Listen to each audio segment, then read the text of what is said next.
Assalamualaikum, hai guys, selamat datang ke SRTV. So, video kali ini lebih kepada freestyle lah. So, aku ingin membincangkan apa yang telah dilalui Sabah FC daripada 4 perlawanan terakhir yang telah dilalui oleh Martin Stano ni dan ke mana hala tuju kita selepas ni. Ataupun what to expect lah, lebih kurang macam tu.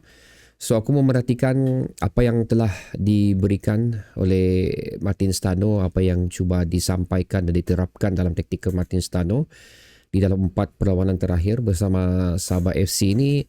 Dan video ni sebenarnya dia lebih kepada aku rasa kecewa, walaupun ada baiknya jugalah apa yang diterapkan oleh Martin Stano, tapi aku tidak boleh lindungi juga kekecewaan aku atas hasil persembahan yang telah diberikan. So buat anda yang menyaksikan video ni, diharap anda bersedialah dengan apa yang bakal aku katakan, kerana again ini adalah pendapat dan pandangan aku saja dan aku ikhlas memberi komen ni bukan untuk menjatuhkan, bukan untuk memalukan, tapi lebih kepada untuk membantu membina skuad Sabah FC ni untuk mengharungi perjalanan yang seterusnya. Okey. Martin Stano mula mengambil alih Sabah FC daripada Alto Linus selaku interim kita pada masa itu, bermula daripada perlawanan Sabah FC di saingan pertama untuk Piala Malaysia ni. So selepas tu membawa kepada saingan kedua menentang Kuching, lepas tu JDT dan juga Pahang. So biasa kalau benda begini, untuk memerhatikan sejauh mana kebaikan pengendali tersebut, aku biasa akan tengok perlawanan ni daripada 5 match dan juga tim yang berbeza. Tapi unfortunately untuk Martin Stano ni, dia masuk pada masa yang kurang sesuai untuk beliau lah, di mana semua perlawanan yang beliau lalui ini mempunyai intensity dan demand yang cukup tinggi. Okey, sekali lagi, quarter final Piala Malaysia menentang Kuching home and away, selepas itu menentang JDT dan seterusnya semi final menentang Pahang pula. So far selepas penggantian Martin Stano ni, Sabah FC hanya mampu menjaringkan 2 gol daripada 4 perlawanan dan juga 4 bolos daripada 4 perlawanan. So basically kalau kita kira pukul rata, 0.25 gol yang boleh beliau lakukan untuk pasukan beliau, membantu pasukan beliau, dan jumlah bolos 1 gol bagi tiap perlawanan. Jika dibandingkan dengan statistik Sabah FC dari segi jumlah gol dan bolos sebelum diambil alih oleh Martin Stano, kita mempunyai rekod yang cukup bagus lah. Especially sewaktu OKS back-to-back win melebihi 3 gol. Lepas tu disambung pula oleh Alto Linus, di mana 2 perlawanan saja kalau aku nak silap, itu perlawanan second league untuk saingan Piala Malaysia, di mana beliau berjaya membawa Sabah FC menundukkan PT Atletik 3-0 dan seterusnya. Saingan Liga Super, di mana Sabah menang 2-1. So 2 perlawanan saja Alto Linus berjaya membawa Sabah menghasilkan 5 gol dan juga 1 bolos. Okay, walaupun PT Atletik adalah pasukan semi pro lah, tapi aku melihat di sini dari segi statistik untuk kedua pemain. Aku juga pernah share dengan kamu mengenai statistik perbezaan di antara ketiga-tiga coach ni, di mana memang antara Alto Linus dan juga Stano, kita tidak masuk OKS lah untuk yang ni. Memang ada mempunyai cara permainan yang cukup berbeza, especially dari segi ball possession dan juga penciptaan peluang untuk menjaringkan gol pun agak seimbang untuk kedua-dua. Tapi bezanya sekarang adalah apa yang dimiliki kita, walaupun peluang tu ada, tapi entah kenapa suddenly kita tidak cukup teknikal apabila berada di bahagian hadapan. Pemain yang sering kali melakukan gol setakat ini pun adalah bukan pemain yang berada di bahagian hadapan, tapi bahagian yang berada di defend, midfield. So, aku tak tahu apa yang terjadi sekarang ni, apa yang cuba dilakukan oleh Martin Stano, apa sangat perbezaan yang corak permainan dilakukan oleh Sabah FC. Setahu aku masih lagi kita menggunakan taktikal 3-4-3 pada perlawanan ni. Cuma hasil daripada bacaan aku, sekali lagi untuk 2 perlawanan terakhir Sabah FC, JDT dan juga Pahang ni, aku tidak menyaksikan sepenuhnya. Tapi hasil daripada bacaan aku dapat melihat di sini ramai yang mengatakan bahawa permainan yang kita miliki sekarang ni lebih kepada berhati-hati, lebih kepada ball possession, lepas tu lebih juga kepada bersikap lebih kepada bertahan lah. Lebih kurang macam tu.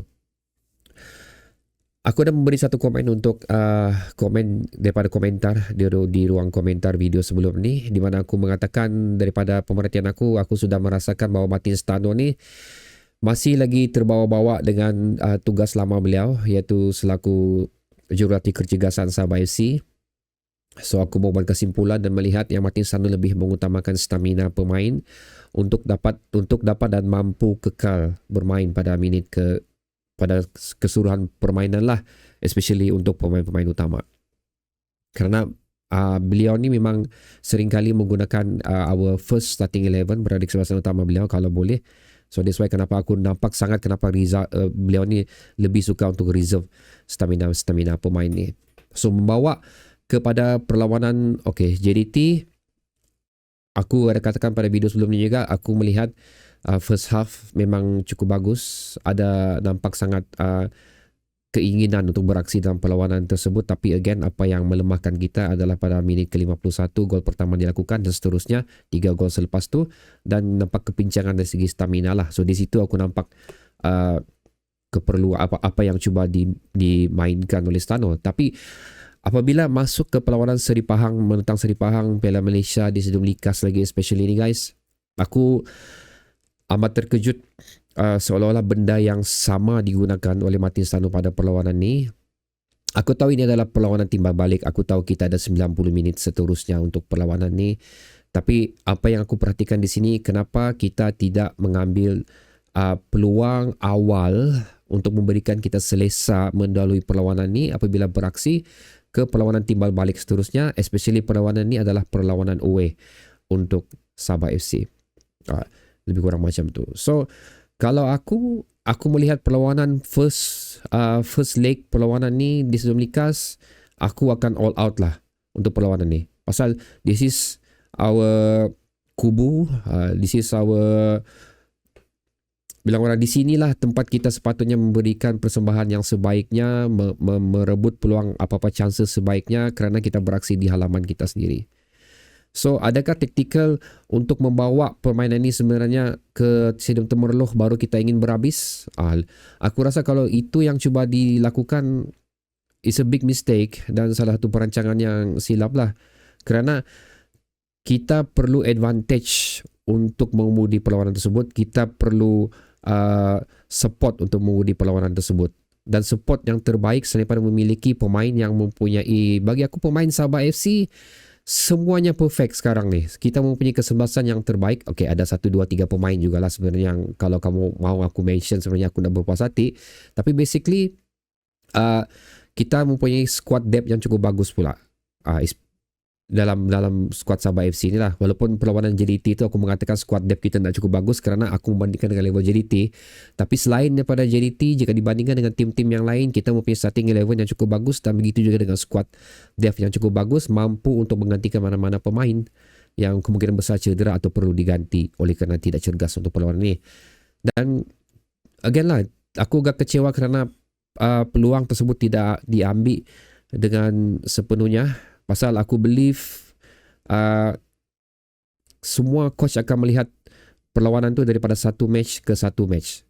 So kenapa tidak pandang Sabah melawan Seri Pahang ni adalah merupakan satu perlawanan yang cukup penting yang perlu kita manfaatkan sebaiknya sebelum kita ke Temerloh. Kerana kalau kita mengambil Temerloh adalah penentu slot kita ke final, bagi aku adalah merupakan satu kesilapan yang besar. Walaupun mereka tidak mempunyai Hidalgo pada perlawanan tersebut, tapi again mereka beraksi di stadium mereka sendiri. Itu adalah advantage untuk mereka yang sepatutnya kita miliki lebih awal pada perlawanan menentang Seri Pahang untuk pusingan pertama Piala Malaysia ni lah. Dan di sini juga aku dah mengatakan pada video sebelum ni yang this is a good decision daripada Sabah FC untuk mengambil Martin Stano, kerana Martin Stano adalah individu yang sudah lama berada di Sabah FC dan memahami pemain-pemain Sabah FC. Tapi aku juga mengatakan this remain to be seen lah. So that's why kenapa aku keluarkan video ni, kerana aku nampak seolah-olah macam beliau mempunyai taktikal tersendiri, beliau mempunyai pengalaman tersendiri, tapi untuk beliau berada di posisi mengambil kerusi head coach ni, di mana kita mempunyai match yang mempunyai demand yang cukup tinggi, dan aku rasa beliau tidak ready untuk berada di situasi atau tahap tersebut. So that's why aku melihat perlawanan seterusnya 25 hari bulan Januari, dan ini adalah perlawanan away untuk Sabah FC menentang Negeri Sembilan, adalah merupakan satu perlawanan yang cukup penting untuk Stano untuk mengembalikan keyakinan